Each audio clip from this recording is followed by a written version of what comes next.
que je trouve que le triangle de Karpman, il est assez stigmatisant. C'est-à-dire qu'une fois que vous avez dit qu'une personne, elle est victime, sauveur ou persécuteur, ok, qu'est-ce qu'on fait derrière ça? Et également, je trouve que on a tendance, je pense, aussi à très facilement à dénaturer ce qu'est le triangle dramatique de Karpman.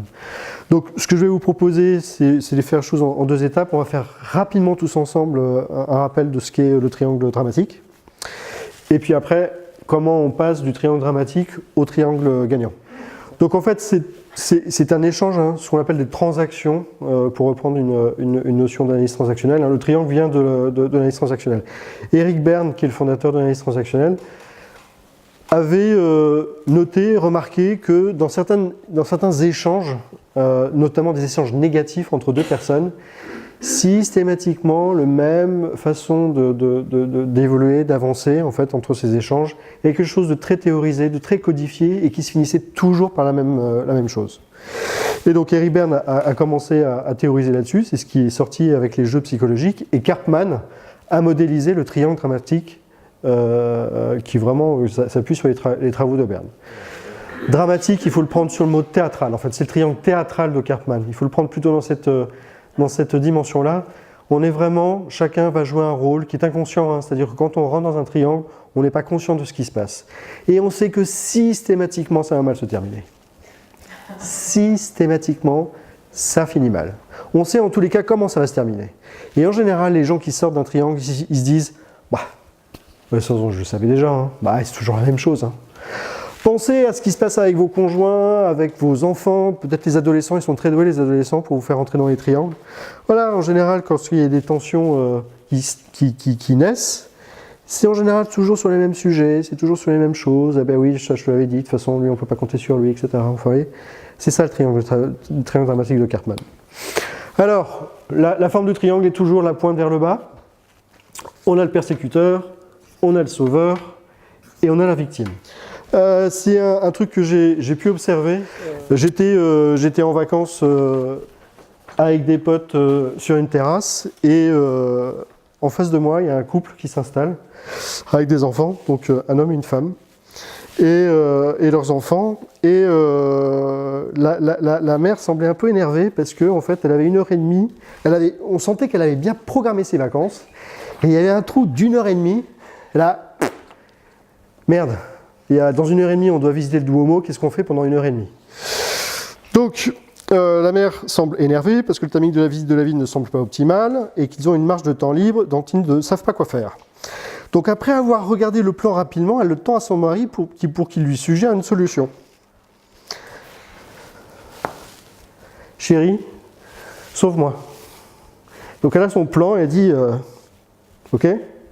Donc là, il y a l'appât qui est en train de se créer. Le mari n'est pas encore conscient de la chose, la femme non plus d'ailleurs.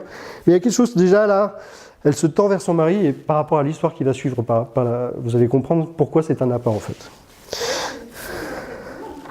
Elle joue le rôle de victime. Chérie, aide-moi. Je ne sais pas ce que je vais faire. Je regarde le plan là, aide-moi. Donc le mari semble avoir des difficultés à se repérer sur le plan et demande de l'aide à sa femme. Et donc l'épouse, très énervée, elle lui dit « Gerge, voyons, c'est pas compliqué, il y a un plan général et 2 plans détaillés. Vous savez, c'est les guides du routard. Vous avez un plan détaillé et puis au sein de la plan détaillé, vous avez des plans généraux. Il y a un plan général et 2 plans détaillés. Tu sais sur quelle place on est, tu cherches sur le plan. » Puis elle lui parle comme ça, hein, c'est-à-dire... Donc là, elle a changé de rôle, elle est passée en persécuteur. Son mari, qui était le sauveur, il est passé en victime. Ok ? Le mari répond, ben aide-moi, je te demande de m'aider, ça me ferait gagner du temps. Donc il passe en rôle de victime, il joue bien son rôle de victime. Et l'épouse, c'est toujours la même chose, tu ne te prends pas le temps de chercher parce que ça ne t'intéresse pas, prends le temps, bon sang, de regarder, tu prends bien le temps avec tes histoires d'intestin. Alors je pense qu'il était, il était médecin, et elle lui balance ça. Puis là, l'épouse, elle part sur un monologue, hein, c'est-à-dire des multiples de reproches, tu ne t'investis pas sur ce que tu ne t'investis que sur ce qui t'intéresse, et blablabla, et blablabla, et blablabla. Ok. Donc ça dure pendant un petit moment. Il y a la sœur de la mère, je pense, parce qu'elle se ressemblait physiquement, qui tente une approche pour calmer le couple, Elle se fait envoyer et péter donc son rôle de sauveur. Et donc là, le mari finit par sortir. Il sort de son rôle de victime. Est-ce que tu me peux parler sur un autre ton, s'il te plaît? Et là, l'épouse. D'abord, je te parle sur le ton que je veux, et deuxièmement, si tu prenais le temps de faire des choses, tu serais peut-être plus autonome, et puis de toute façon, c'est mon plan de ville que j'ai acheté avec mon argent, je le reprends, je sais où je vais, et vous n'avez qu'à vous débrouiller. Et elle se lève, elle se casse. Voilà comment ça fonctionne, un triangle de Karpman. Et en fait, les personnes viennent confirmer quelque chose dans leur histoire, en fait. Donc, on commence par un rôle privilégié, et puis en fonction de la relation, de ce qui se passe, vous allez tourner. Ce qu'il y a, c'est qu'il y a toujours, c'est toujours un jeu qui se joue à deux. Vous ne pouvez pas jouer ça si vous êtes tout seul. Vous n'êtes pas né sauveur, vous n'êtes pas né persécuteur ni victime. Vous commencez à rentrer en interaction avec une personne avec un rôle que vous privilégiez. Ouais, exactement. La femme, elle est restée victime très peu. Hein. Elle voulait régler ses comptes. Hein. On sentait qu'elle était très énervée et donc elle voulait vraiment lâcher ses nerfs. Et derrière, il y a un vrai message de sa part. Hein. C'est aide-moi. C'est moi qui porte tout, j'en peux plus, quoi. Et le mari qui n'a pas compris et qui a pris vraiment l'histoire sur ce qui se passe ici et maintenant, mais pas la demande cachée de la femme qui était « soulage-moi, quoi. Prends une initiative, quoi. » Et inconsciemment, elle est allée l'attaquer sur une faiblesse de sa part, hein, qui est « il ne s'investit jamais sur l'organisation de quelque chose, quoi. » Et donc c'est pour ça que c'est un triangle dramatique. Systématiquement, on sait ce qui va se passer. Ils ne peuvent pas régler leurs problèmes. C'est juste un prétexte. C'est une façon d'occuper son temps. Eric Berne pensait que c'était véritablement une manière de structurer son temps. Donc vous voyez, hein, retenez bien une chose très importante, c'est un processus inconscient qui ne peut pas se jouer seul et qui finit toujours par la fin est toujours prévisible. Soulage-moi, je porte trop de responsabilités. Et comme le besoin n'est pas exprimé clairement, le jeu s'instaure. Ça s'appelle un jeu psychologique. Hein. Là, le besoin n'est pas exprimé clairement, donc ça joue. Voilà. Et ils finissent par bam. Tu commences par être sauveur, persécuteur, victime, et après tu tournes autour de ça en général. Et ayez bien en tête que c'est vraiment un processus inconscient. Quand ça se passe, vous n'avez pas conscience de ce qui se passe. Le couple qui s'engueulait ne savait pas que, en gros, ce sur quoi ils étaient en train de s'engueuler, c'est que l'épouse demandait de l'aide. Tout simplement, mais de l'aide de manière plus générale dans la vie, quoi. Ils sont engueulés sur un truc, mais juste comment on occupe 1h30, quoi. Et donc c'est ça la théâtralisation. C'est déformé, ça prend une ampleur de folie, et on se dit, mais c'est quoi le sujet? C'est ça. Et vous avez vu dans quel état vous êtes? Il est là le drame. On surjoue un rôle en fait. C'est quoi comment vous définissez le sauveur? Physiquement? Alors il dit... Moi j'imagine ça. Le côté en demande, pas forcément.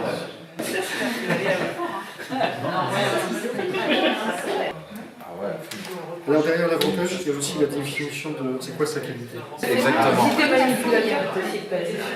C'est ça,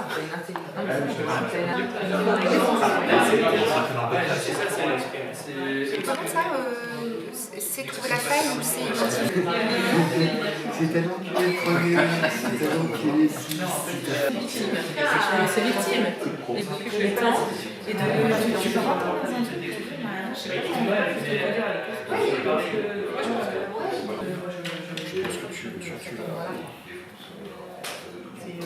En tous les cas, elle n'a pas conscience de ses ressources, elle n'exprime pas clairement une demande, elle est plutôt en situation d'attente, effectivement. Alors, avantage, qualité. La qualité de la victime, hein, c'est bien ça. C'est ça va pas, et je l'exprime, quoi. Vraiment, je l'exprime. Donc, c'est une force sur laquelle on va s'appuyer justement pour sortir finalement de ce triangle dramatique. J'ai une conscience profonde de, voilà, je souffre. Mais c'est pas l'expression qui est la qualité, c'est...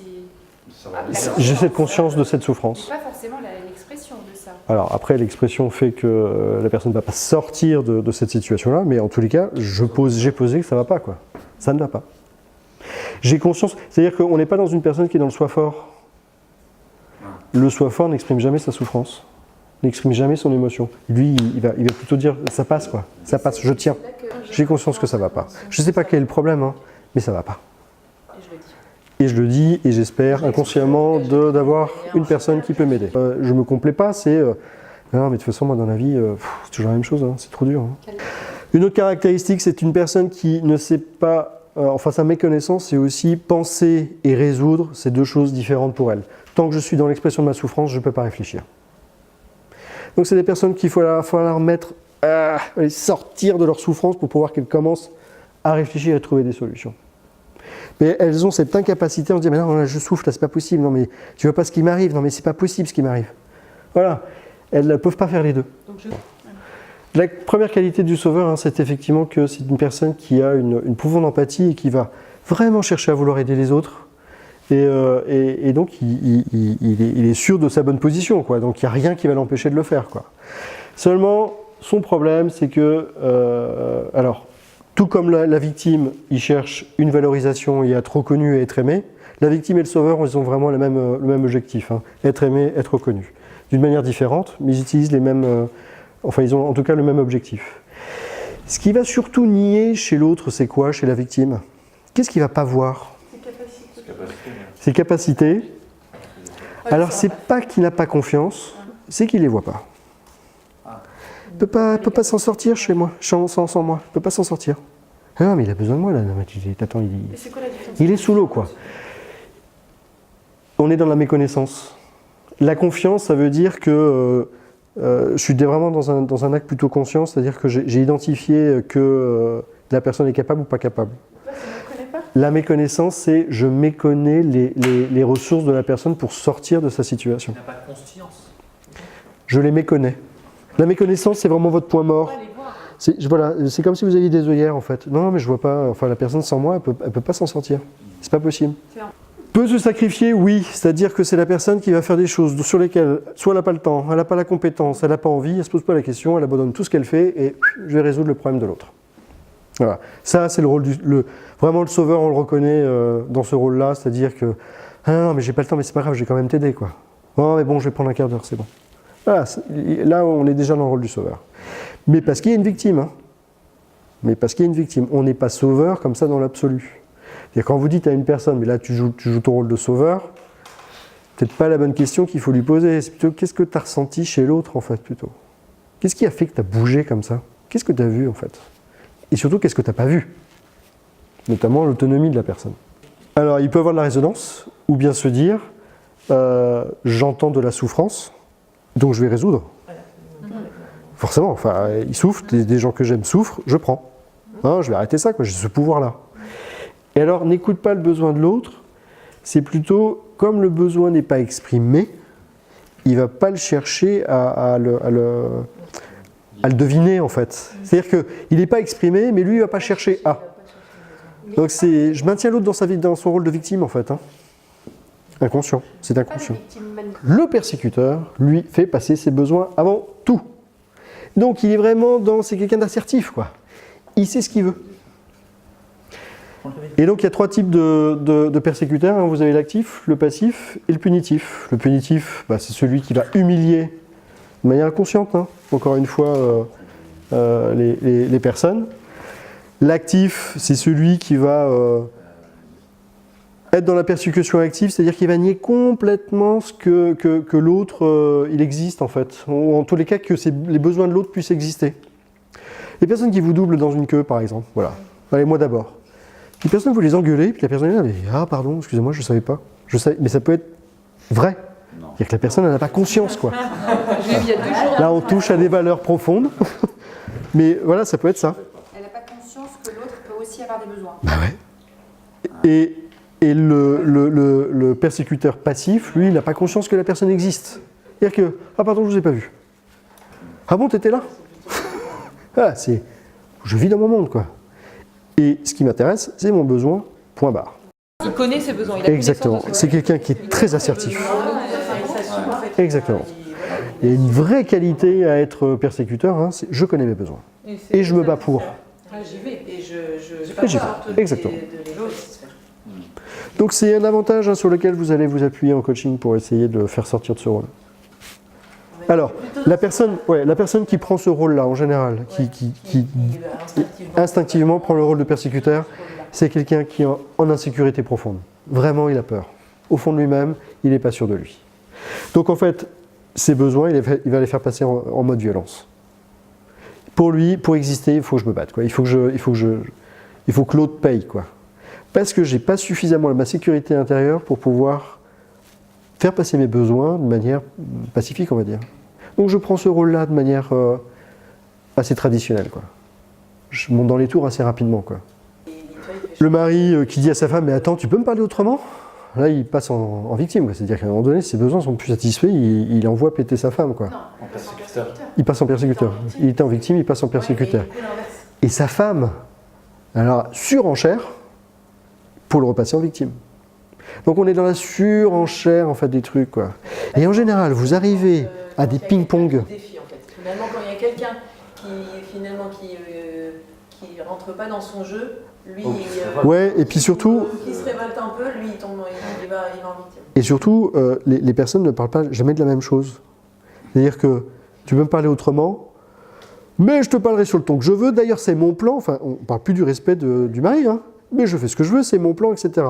Il aurait pu continuer. Bah, de toute façon, ma mère me l'avait toujours dit. De toute façon, t'es qu'une chieuse, mais pourquoi je t'ai épousé, Enfin, et jamais ça dialogue, quoi. Et c'est celui qui a le dernier mot, quoi.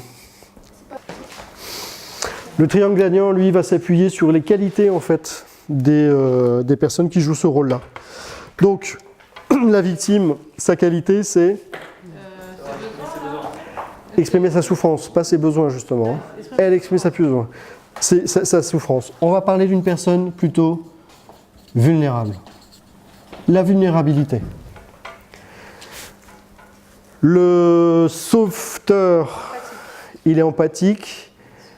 C'est quoi sa qualité? Donc empathique. Ouais, c'est ça. On va l'appeler soucieux de l'autre. Et le persécuteur? Lui, il connaît ses besoins. Ouais, c'est quoi sa qualité? Obtenir. Assertif, affirmation de soi.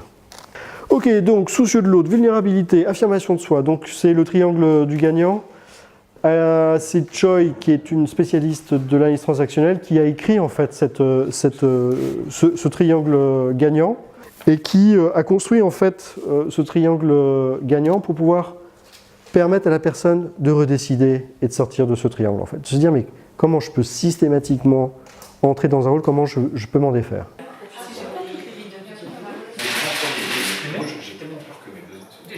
Elle exprime déjà, en fait, ce qu'il y a, c'est que... Je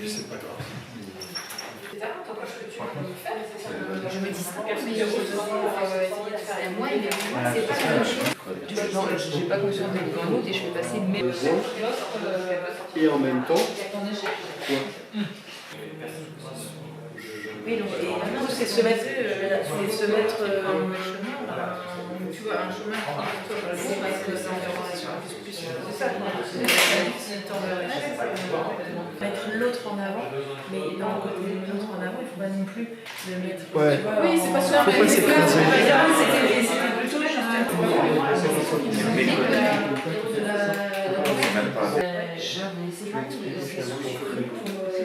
C'est en général, c'est la source de conflit majeur entre l'homme et une femme. La femme, sans misogynie. On est pas mal. Bon, là on rentre dans un jeu. Ok, donc quelles sont les questions que vous allez poser à la personne qui est plutôt dans un rôle de victime? Quel est ton besoin? Apprends à exprimer ton besoin. C'est quoi ton besoin? Et c'est peut-être ça ta plus grande part de responsabilité, c'est que ton besoin n'est pas clairement exprimé. Donc l'autre, il ne sait pas. Quelle autre... Quelles sont tes ressources? Sur quoi tu peux t'appuyer? Alors la personne, c'est là les choses qui sont les plus compliquées pour la personne, hein, c'est que la personne, elle doute tellement de ses capacités qu'elle n'est pas en mesure de se poser ces questions-là. Elle, la personne, plutôt en mode assistana. Et donc, quelle question, si la personne, vous lui dites, voilà, quelles sont tes ressources pour pouvoir résoudre ton problème, et la personne dit, je ne sais pas. Vous pouvez lui poser quelle autre question? Est-ce qu'il t'est arrivé une expérience similaire? Est-ce que tu as déjà été témoin d'une situation similaire? Comment la personne s'en est sortie? Sur quel exemple tu peux t'appuyer autour de toi? Sur qui tu peux t'appuyer? Et si tu veux t'appuyer sur une personne, qu'est-ce qu'il faut que tu lui exprimes?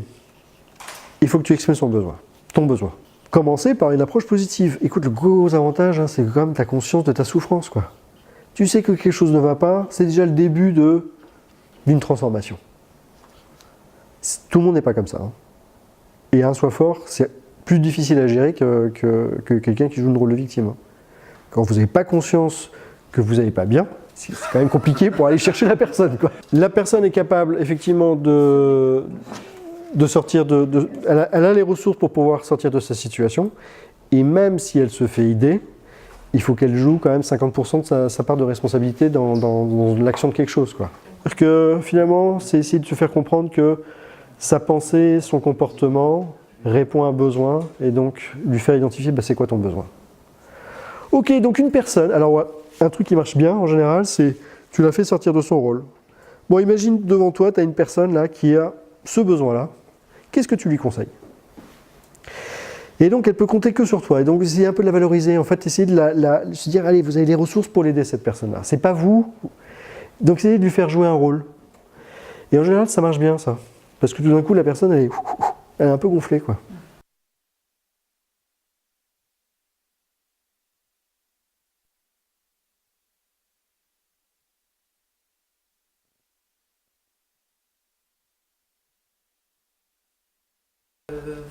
Donc le premier vraiment besoin, c'est de vérifier et demander Exactement. les besoins de l'autre. C'est de faire clarifier le besoin. Après, du coup, il fera les- C'est pas de fantasmer, de se dire l'autre a forcément besoin de moi. C'est se dire c'est quoi ton besoin. C'est toujours bien. Clarifier le contexte, surtout. Clarifie le contexte, explique-moi est-ce que je peux être utile à quelque chose déjà. Partez pas du principe que forcément tu as besoin de moi. Vous qui êtes coach, vous allez être forcément sollicité sur ce rôle-là, et de manière très inconsciente. Première question, de quoi as-tu besoin?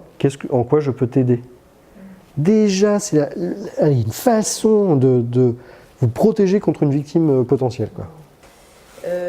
Et dans cette notion-là, c'est accepter en fait qu'il n'ait pas besoin de moi, Ouais. accepter qu'il choisisse son propre chemin en fait. Et qu'est-ce qui se passe à ce moment-là? Ouais, ça c'est le drame du sauveur. Oh, putain, elle n'a pas besoin de moi. Oh merde, comment je peux exister, quoi?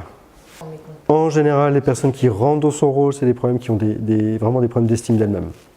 Je n'existe que par l'amour des autres, quoi. Je m'aime pas suffisamment, j'ai besoin du regard des autres pour me rassurer sur moi, en fait. Ok, donc les questions qu'on va lui poser, la première chose que vous allez faire, d'ailleurs, je vais lui dire, écoute, tu as quand même une qualité, hein, c'est que tu es soucieux de l'autre. C'est génial, ça. Putain, vraiment, voilà, pour les autres, tu es quelqu'un, tu as une ressource, donc ça, c'est top. Question que vous allez lui poser, de quoi as-tu besoin? Donc, c'est quoi ta demande? Est-ce que moi, j'en ai envie, j'ai envie de t'aider? Est-ce que je suis compétent pour t'aider? Est-ce que j'ai le temps de t'aider?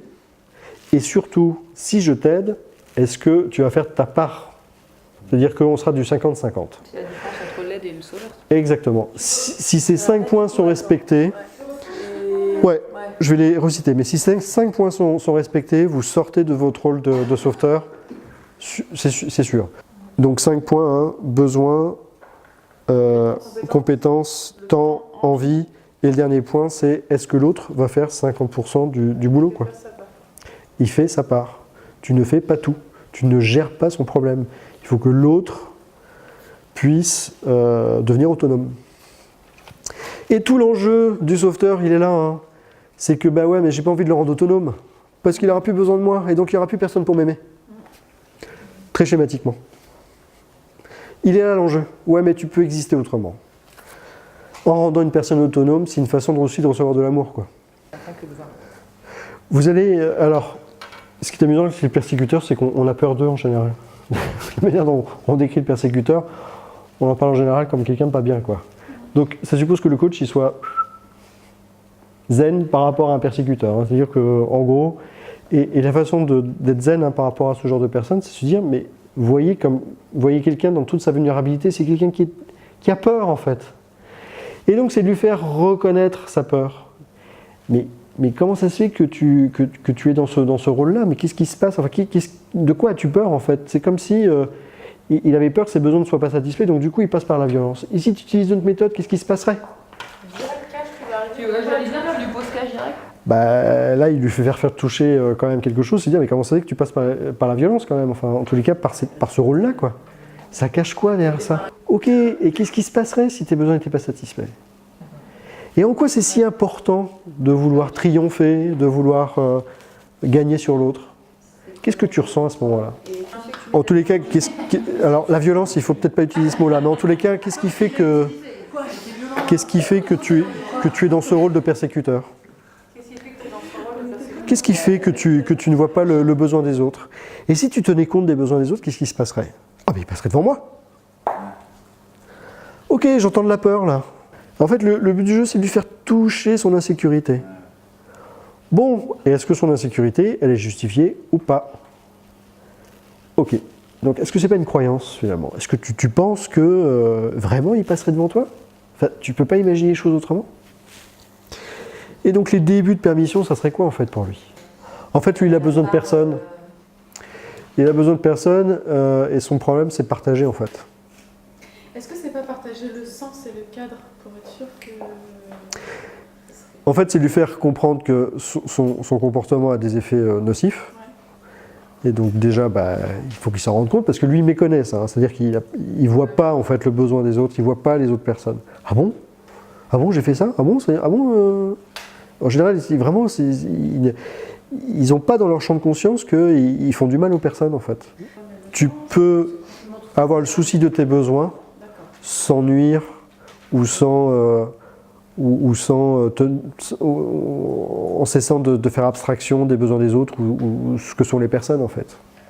Je passe dans mon service, je dis bonjour à personne, j'ai pas conscience que les personnes souffrent. Voilà, les personnes qui vous disent ouais, le patron il dit jamais bonjour quand il passe.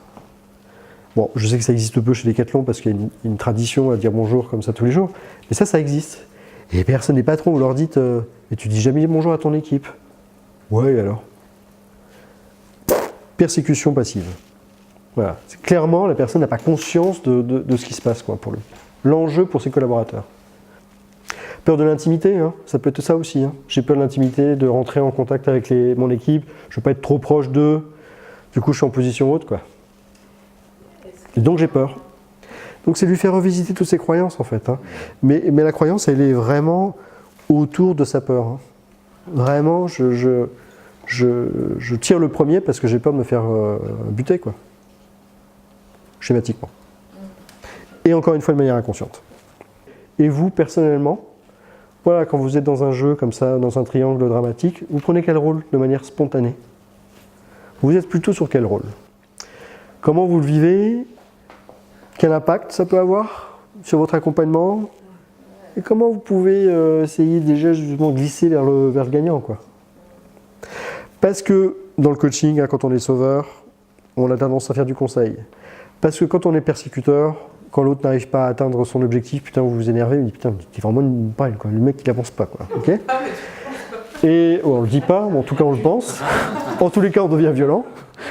Et la victime, alors en coaching, on peut avoir de la résonance, c'est-à-dire que vous tombez sur une victime et du coup la personne elle nourrit votre côté victime, quoi. Ah, je comprends. Ah ouais, c'est horrible. Ah, ouais. Bon, ça c'est clairement l'enjeu à trois entre un leader, le coach et le collaborateur. Ça vous embarque très facilement dans un triangle. Ah mais je pensais que ça allait. Non, ça va pas les résultats. Ah bah oui, mais c'est pas ce qu'il m'a dit. Ah bah oui, mais non, on a mesuré. Bon voilà, et là vous allez tourner, quoi. Je reste à dispo s'il y a des questions. Merci pour votre attention. Merci.